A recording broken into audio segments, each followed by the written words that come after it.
Good morning, this is Lucid Totality. I'm Leah Wald and I'm here with Tyler Jenks. And this morning we're going to have a more thorough introduction to hyperwaves, and then we're going to talk more about Bitcoin market today. Tyler? Hello everybody. As we said, this is our fifth vlog, and in the fifth we said we would start introducing some details about this thing that I call hyperwave. And as Bitcoin prices continue to struggle over the last month and a half, I think it's the appropriate time to add one layer of analysis that others have not been able to do. So we're going to start that today. And I'm going to start with a screen share where I show you something that I call the archetype hyperwave. So first thing I'm going to do is pull up a chart.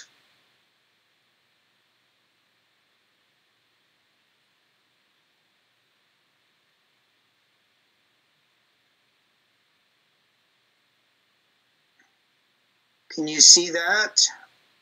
Not yet. All right. Let's try this. You got it.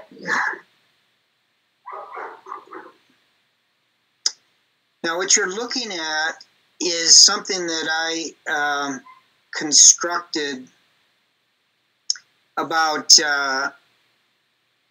almost 40 years ago, called a hyperwave. This is a chart of a hyperwave, and as you can see,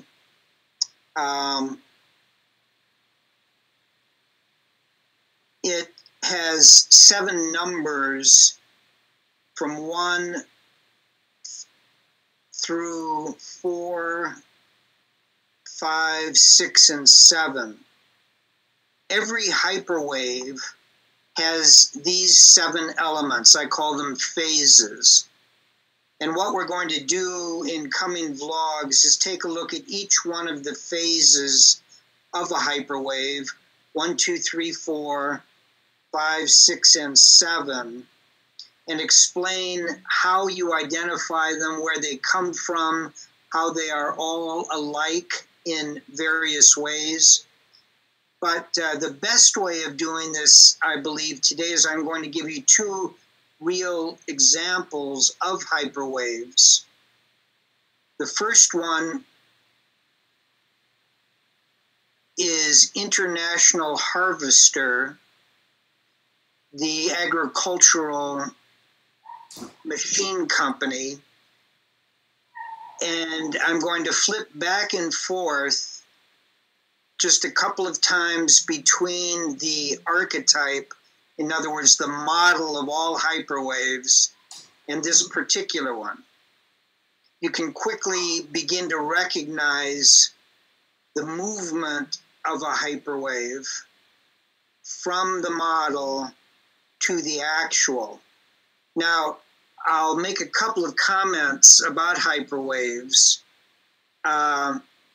This particular one occurred, if you can read these tiny dates, between 1924, during the Roaring '20s, and the peak in 1929. And then it took another 4 years before the hyperwave completed itself. So altogether from 1923 through 1932, almost 9 years, with this building up from less than $10 to over $140, or a 14 times explosion in price. I'm going to show you one other hyperwave right now, which is more recent. Many of you remember this one, lived through it. This is the NASDAQ, the dot-com bubble. This one was much larger, actually started back in the late 1960s,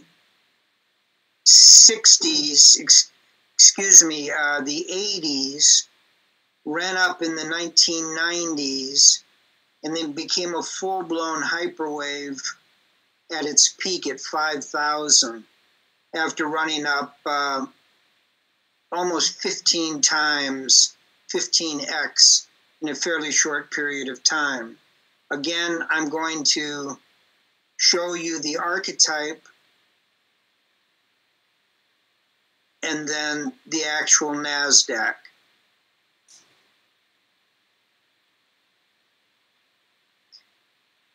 And you will notice all of these phases that I talked about: phase 1, phase 2, phase 3, phase 4, phase 5, phase 6, and phase 7. I've got about 200 examples of these, and we will go through many of them because they vary to a certain extent, but all of them move in these same 7 waves. Take a look at International Harvester again. Take a look at the NASDAQ.com bubble. And now I'm going to briefly go back to take screen share off so that we can just discuss a couple of things why I think this is so important for everyone to understand. Bitcoin and several other cryptocurrencies are in hyperwaves. And remember, we're talking about very long time periods. Bitcoin has been around for 10 years. So it qualifies in terms of the archetype of going years, not months or weeks or quarters. Almost all technical analysis is based on the immediate past, the present, with some projections about the immediate future. And it's very difficult to use short-term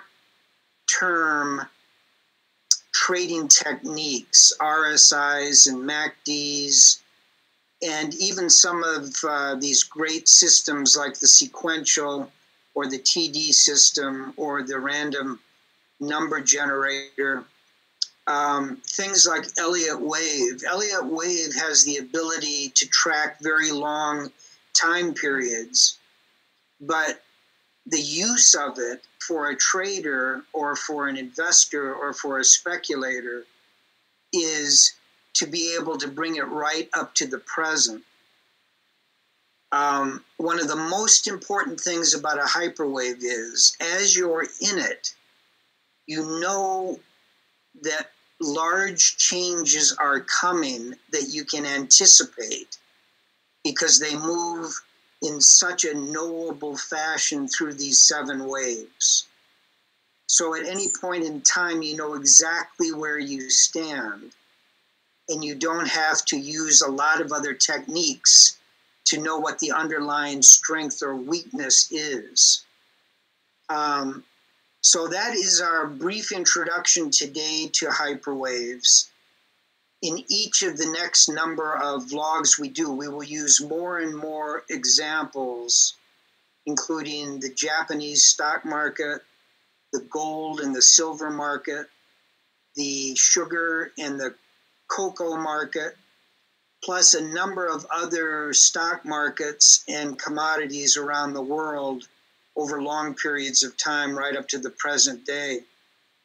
I think this will be a very useful tool for everyone. And as Leah said, now what we're going to do is we're going to go back to screen share and talk about Bitcoin today. So I'll set that up, Leah, and we'll take a look at a chart because as you noted to me earlier this morning, there was some interesting activity over the weekend.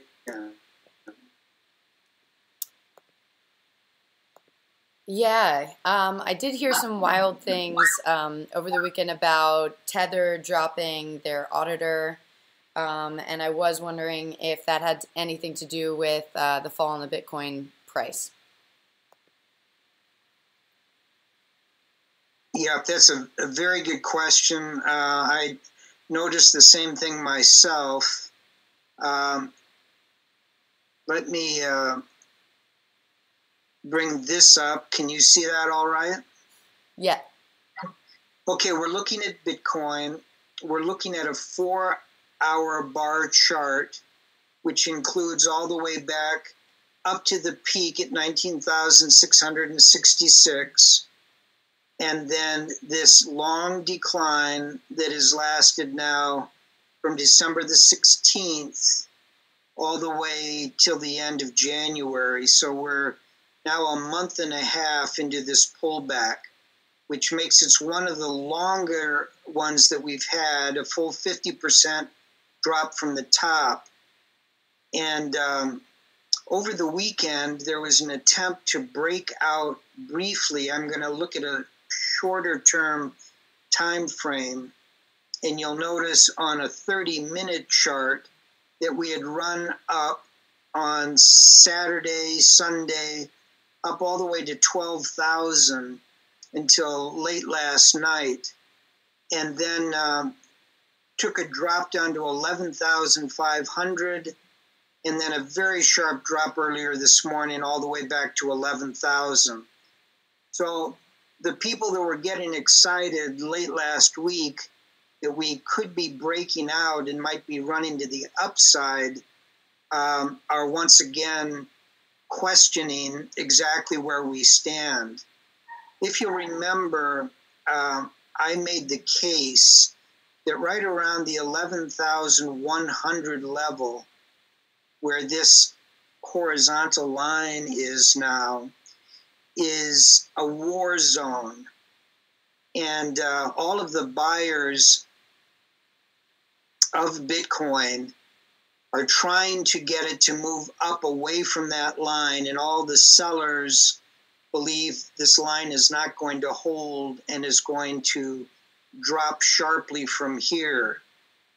Going back to the 4-hour chart, you can see how important this line has been, not only before the run-up to almost 20,000, as we tried to get through 11,000 here the first time, dropped back, came back up again, and then exploded up to 20,000. What we've pointed it out on a number of occasions is just within 6 days, I'll go to a daily chart, within 6 days of the peak, we came right back down to this horizontal line at 11,000. And more recently, we have been fighting above and below that line. Now, what you mentioned, Leah, in terms of Tether, was this either rumor or an announcement that the auditors have been separated by Tether from the work they were doing. And something developed over the weekend, and that very possibly is why we're seeing some weakness this morning. I don't know all the details, and if any listeners know more about it, we'd love to hear it. But for now, everything that we've been saying for a month and a half is still true. One, we are in a downtrend. Two, that downtrend has not given us evidence that it is over. Three, the probable outcome from where we are sitting right now, around the 11,200 level, is for a continued drop that will take us down to the 9,000 level, the 8,000 level, and possibly somewhere between 7,000 and 7,500. That's the most probable outcome of this particular chart pattern. But before I go, I did want to show you one other thing,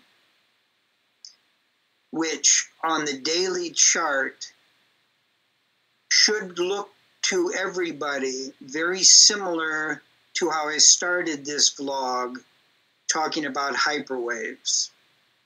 You're looking at a very clear hyperwave that has been moving up through a couple of different phases, and right now is at a critical juncture in terms of where the next phase change is going to take place.